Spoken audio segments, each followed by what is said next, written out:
दोस्त रामनिवास सरुण और आप देख रहे हैं दर्पण स्टडी पॉइंट।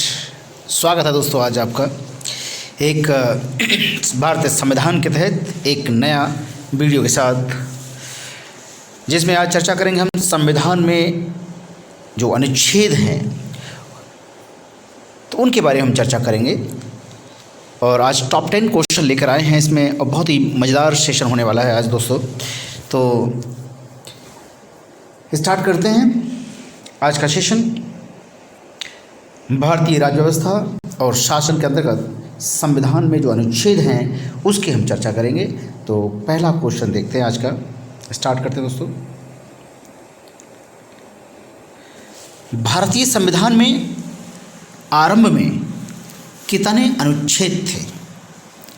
ऑप्शन है आपके 270, 420, 395 या 380। तो इसका आंसर हो जाएगा ऑप्शन सी 395। 395 यानी जब संविधान बन के तैयार हुआ था तो शुरुआत में की बात करें तो संविधान के मूल पाठ की बात हो रही है। मूल पाठ में 22 भाग थे। कितने थे? 22 भाग थे, ठीक है। और 395 जो थे वो क्या थे? आर्टिकल थे। आर्टिकल का मतलब अनुच्छेद। और 8 अनुसूचियाँ थीं। कितनी थी? 8 अनुसूचियाँ, ठीक है। अब लगातार संशोधन होते गए, समय के मांग के साथ लगातार कुछ ना कुछ उसमें नए चेंज होते गए, नए अनुच्छेद जुड़ते गए, कुछ अनुच्छेद निकाले भी गए, तो नई अनुसूचियाँ भी जोड़ी गई, ठीक है। तो उसकी चर्चा हम बाद में करेंगे। फिलहाल हम इस क्वेश्चन के हिसाब से देखते हैं कि मतलब भारतीय संविधान में शुरुआत में जो आर्टिकल थे वो थे 395। तो इसका आंसर हो जाएगा 395। दूसरा क्वेश्चन देखते हैं दोस्तों। मूल भारतीय संविधान में कितने भाग, अनुच्छेद और अनुसूचियां थी? ठीक है। ऑप्शन है आपके 22 भाग, 390 अनुच्छेद और 8 अनुसूची। दूसरा है 22 भाग, 395 अनुच्छेद और 8 अनुसूची। और तीसरा है 24 भाग, 425 अनुच्छेद और 12 अनुसूची। और लास्ट है 24 भाग, 450 अनुच्छेद या 12 अनुसूची। मूल भारतीय संविधान की बात हो रही है तो दोस्तों इसमें 22 भाग, 395 अनुच्छेद और 8 अनुसूची। 22 भाग, 395 अनुच्छेद और कितने? 8 अनुसूची, यानी ऑप्शन बी 22 भाग, 395 अनुच्छेद और 8 अनुसूची, ठीक है दोस्तों। इसके बारे में अगर डिटेल में पढ़ें थोड़ा तो इसमें भारतीय संविधान में अगर गणना की दृष्टि से देखा जाए तो लगभग 452 अनुच्छेद हैं, आर्टिकल हैं। लेकिन ये सभी मूल अनुच्छेदों के साथ यानी ABCD या क ख ग के साथ जुड़े हुए हैं। क ख ग का मतलब ये होता है कि सपोज दैट, मान के चलो अगर कोई भी आर्टिकल है, मान के चलो आर्टिकल अगर 17 की बात कर लेते हैं, आर्टिकल 17 की बात करें तो अगर इसमें आर्टिकल 17 में कोई नया चेंज होगा इसी से रिलेटेड तो ए लिख देंगे या बी लिख देंगे। ये नए मतलब संशोधन के साथ जुड़े हुए होते हैं। तो इस तरह से ये बढ़ गए, उपखंड बन गए। तो कुल मिला के देखा जाए तो इसमें 452 अनुच्छेद हैं, लेकिन सभी मूल अनुच्छेदों के साथ उपखंड या क ख ग आदि के रूप में जुड़े हुए हैं। तो अगर सीरियल वाइज देखें तो अभी भी 395 ही हैं, लेकिन गणना की दृष्टि से भागों की संख्या भी बढ़कर 25 हो गई है। पहले तो 22, अब कितने हो गए? 25, यानी उसमें उपखंड के हिसाब से, ठीक है दोस्तों। तो नई अनुसूची भी जोड़ी गई और उनकी संख्या जो है वो 8 से बढ़कर 12 हो गई। अब तो 12 हो गई, ठीक है, 12 हो गई। चलिए आगे बढ़ते हैं, तीसरा क्वेश्चन देखते हैं।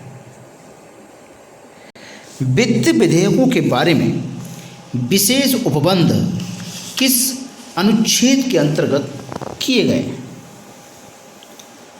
विशेष उपबंध ऑप्शन है आपके आर्टिकल 121, आर्टिकल 119, आर्टिकल 117 या आर्टिकल 123। तो आपका आंसर हो जाएगा आर्टिकल 117। वित्त विधेयक यानी फिनेंशियल मतलब नियम के अकॉर्डिंग बोल रहे हैं कि क्या क्या अनुच्छेद, तो 117 के अकॉर्डिंग किया गया है। तो आर्टिकल 117 उसमें जो उपखंड हैं 1, 2, 3 विधेयकों के बारे में विशेष उपबंध किए गए हैं। ठीक है, तो आर्टिकल 119 की बात करें, उसमें क्या दे रखा है कि संसद में वित्तीय कार्य संबंधी जो प्रोसेस का जो विधि है, जो प्रोसेस है द्वारा विनियमन, ठीक है, विनियमन किया जाएगा। आर्टिकल 121 में क्या होगा कि हाई कोर्ट यानी सुप्रीम कोर्ट की बात करें, सुप्रीम कोर्ट हाई कोर्ट के किसी न्यायाधीश द्वारा कर्तव्यों के निर्वहन में यानी किसी भी उसके आचरण के संबंध में चर्चा का निर्बंधन किया गया है आर्टिकल 121 में। सभी एक एक बता रहे हैं, 119 के बारे में बता दिया हमने, 121 के बारे में बता दिया हमने। अब रह गया आर्टिकल 123। इसमें क्या होता है कि संसद का जो विश्रांति काल है ना, रेस्ट, तो विश्रांति काल में अध्यादेश प्रख्यापित करने की राष्ट्रपति की शक्ति का उल्लेख मिलता है इसमें 123 में। तो इसका जो वित्त विधेयक के बारे में आर्टिकल 117 में या 117 मिलेगा। चौथा क्वेश्चन देखते हैं। चौथा क्वेश्चन देखिएगा दोस्तों, चौथा क्या था दोस्तों? चौथा क्वेश्चन है कि निम्न में से कौन सी जोड़ी यानी संस्था और संविधान का अनुच्छेद सही सम्मिलित हैं, यानी किसी के साथ किसका जो जोड़ा है वो सही बैठता है। ऑप्शन है कि महाधिवक्ता आर्टिकल 351, भारत का निर्वाचन आयोग आर्टिकल 324, या भारत का सुप्रीम कोर्ट आर्टिकल 318, या संघ लोक सेवा आयोग आर्टिकल 332। ये किसमें सही है किसमें गलत है? तो बोला है कि सही सुमेलित कौन सा है, तो भैया सही सुमेलित क्या है कि जो हमारा भारत का जो निर्वाचन आयोग है वो आर्टिकल 324 के अंतर्गत आता है। इसका आंसर क्या हो जाएगा? Article 324, option B. तो इसका आंसर हो जाएगा सही सुमेलित है, बाकी सुमेलित नहीं है, लेकिन फिर भी हम देख लेते हैं। तो फिलहाल क्या है कि भारतीय संविधान का जो आर्टिकल 324 है उसमें निर्वाचन इलेक्शन कमीशन के गठन का प्रावधान किया गया, उसके बारे में चर्चा की गई है। तो निर्वाचन आयोग का गठन जो होता है वो मुख्य निर्वाचक आयुक्त यानी कमिश्नर जो होता है और ऐसे अन्य निर्वाचन आयुक्तों से थ्रू किया जाता है, जिनकी संख्या लगातार समय समय पर घटती बढ़ती रहती, राष्ट्रपति के द्वारा तय की जाती है। अब बात करते हैं आर्टिकल 124 क्या है। ठीक है, आर्टिकल 124 क्या होता है? आर्टिकल 124 में जो सुप्रीम कोर्ट की बात कही गई है इसमें, तो आर्टिकल 124 में सुप्रीम कोर्ट के गठन का प्रावधान है। जो इसमें दे रखा है ना कि आर्टिकल 318 ये गलत है, इसका मतलब सही क्या होना चाहिए? आर्टिकल 121। तो आर्टिकल 121 में सुप्रीम कोर्ट के न्यायालय मतलब का गठन का प्रावधान है, और 318 जो बात करी गई है उसमें क्या है? तो 318 का मतलब होता है लोक सेवा आयोग के गठन का प्रावधान है भैया। ठीक है, 318 आर्टिकल 318 लोक सेवा आयोग के सदस्यों और कर्मचारियों की सेवा की शर्तों के बारे में विनियमन बनाने की पूरी शक्ति निहित है। 318 में यह है। 124 में सर्वोच्च न्यायालय के गठन का प्रावधान और 318 में लोक सेवा आयोग के सदस्यों और कर्मचारियों की सेवा की शर्तों के बारे में पूरी जानकारी दे रखी है। तो संघ लोक सेवा आयोग का जो आर्टिकल 315 में भी उल्लेख है, जबकि आर्टिकल 332 जो इसमें दे रहा है कि इसमें कह रहा है कि संघ लोक सेवा आयोग, जबकि गलत है ये। तो आर्टिकल 332 में क्या दे रखा है? राज्यों की जो विधानसभाएं हैं ना उसमें SC ST के लिए जो उसकी प्लेस निर्धारित की गई है, आरक्षण से रिजर्वेशन संबंधित बातें कही गई हैं। तो राज्य के महाधिवक्ता की नियुक्ति संबंधी प्रावधान जो है आर्टिकल 165 में है। जो पहला देख रखा है 351 बोल रहा है वो गलत है। तो इसके महाधिवक्ता के बारे में जो जानकारी मिलती है आर्टिकल 165 में मिलती है, जबकि आर्टिकल 351 में हिंदी भाषा के विकास के लिए पूरी तरह से इंडिकेशन या निर्देश दिए गए हैं दोस्तों। तो इसका आंसर क्या हो जाएगा? आर्टिकल 324 से भारत का इलेक्शन कमीशन। 5वां क्वेश्चन देखते हैं दोस्तों। भारतीय संविधान में कितने अनुच्छेद हैं? 400 से अधिक अनुच्छेद, 500 अनुच्छेद, 300 अनुच्छेद या 350 अनुच्छेद? तो दोस्तों इसका जो आंसर हो जाएगा वो हो जाएगा आपका 400 से अधिक अनुच्छेद हमारे संविधान में है। तो भारतीय संविधान में दोस्तों 400 से अधिक आर्टिकल हैं और हमने पहले बताया था कि गणना की दृष्टि से देखा जाए तो वर्तमान में लगभग इनकी संख्या 452 तक पहुंच गई है, उपखंडों को मिलाकर 452 आर्टिकल तक पहुंच गई। लेकिन ये सभी मूल अनुच्छेदों के साथ, यानी मूल अनुच्छेदों में कोई भी छेड़छाड़ नहीं की है। जो भी संशोधन किए गए हैं वो 395 के बाद जो नए आर्टिकल बने हैं वो उपखंड के फॉर्म में बने हैं। ठीक है, सो क के फॉर्म में। तो ऐसे ही संविधान के भागों की संख्या भी बढ़कर 25 हो गई है अब। तो संविधान के मूल पाठ में 22 भाग, 395 अनुच्छेद और 8 अनुसूचियाँ थीं। अब संशोधनों के बाद कुछ अनुच्छेद जोड़ दिए गए और कुछ निकाल दिए गए, तो नई अनुसूची भी जोड़ दी गई, तो उनकी संख्या 8 से बढ़कर 12 हो गई है। ठीक है, छठा क्वेश्चन देखते हैं। भारत की संविधान के किस अनुच्छेद के अंतर्गत अखिल भारतीय सेवाओं का प्रावधान किया गया है?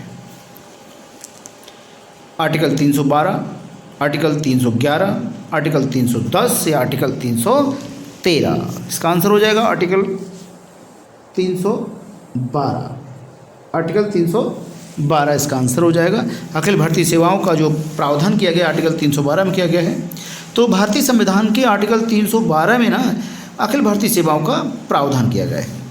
इसके अनुसार क्या होता है कि यदि राज्यसभा ने, जो राज्यसभा है उसमें जो प्रेजेंट हैं और जो वोट देने वाले सदस्यों के कम से कम 2/3 यानी 2/3 बहुमत से जो संकल्प से घोषित किया गया है कि राष्ट्रीय हित में ऐसा करना आवश्यक है, अगर ये ऐसा प्रावधान कर दें तो संसद विधि द्वारा अखिल भारतीय सेवाओं के जो सृजन के लिए उपबंध कर सकती है। ठीक, सो 7वां क्वेश्चन देखते हैं। तो निम्नलिखित में से कौन सा सही अनुच्छेद नहीं है? आर्टिकल 44 समान नागरिक संहिता, आर्टिकल 40 ग्राम पंचायतों का गठन, आर्टिकल 39A समान न्याय एवं निःशुल्क विधिक सहायता, या आर्टिकल 48 न्यायपालिका का कार्यपालिका से पृथक्करण। तो भैया जो है इसका जो आंसर हो जाएगा वो कौन सा सही नहीं है? तो आर्टिकल डी, ऑप्शन डी जो है न्यायपालिका का कार्यपालिका से जो सेपरेशन है वो इसका आंसर नहीं है। आंसर क्या हो जाएगा दोस्तों? डी हो जाएगा। सही सुलित नहीं है। बाकी आर्टिकल 44 समान नागरिक संहिता से हैं, आर्टिकल 40 ग्राम पंचायतों से हैं, आर्टिकल 39A समान न्याय और निःशुल्क विधिक सहायता से है। तो होता क्या है इसमें दोस्तों कि जो भारतीय संविधान में जो DPSP हैं यानी नीति निर्देशक तत्वों के तहत समान न्याय यानी इक्वल जो आपका न्याय है, ठीक है, और फ्री ऑफ कॉस्ट जो कानूनी सलाह है वो फ्री ऑफ कॉस्ट ले सकते हैं आप। तो आर्टिकल 39A में ये बात कही गई है। ग्राम पंचायतों का जो संगठन है वो आर्टिकल 40 में दे रखा है, और समान नागरिक संहिता इक्वलिटी की बात हो रही है तो आर्टिकल 44 में वर्णित है। जबकि कार्यपालिका और न्यायपालिका का जो सेपरेशन है, पृथक्करण है, तो आर्टिकल 48 में नहीं होता है, वो होता है आर्टिकल 50 में होता है। आर्टिकल 50 में न्यायपालिका और कार्यपालिका को अलग रखा गया है, मतलब एक दूसरे से सेपरेशन है, पृथक्करण किया गया है। और आर्टिकल 48 क्या होता है? ये पशुपालन के संगठन से संबंधित है। ठीक, 8वां क्वेश्चन देखते हैं दोस्तों। राष्ट्रपति के सिफारिश के बगैर कोई विधेयक जो टैक्स लगाता है विधायिका में नहीं रखा जा सकता। ये प्रावधान भारत के संविधान के किस आर्टिकल में आता है? ऑप्शन आपके आर्टिकल 117, आर्टिकल 307, आर्टिकल 266 या आर्टिकल 306।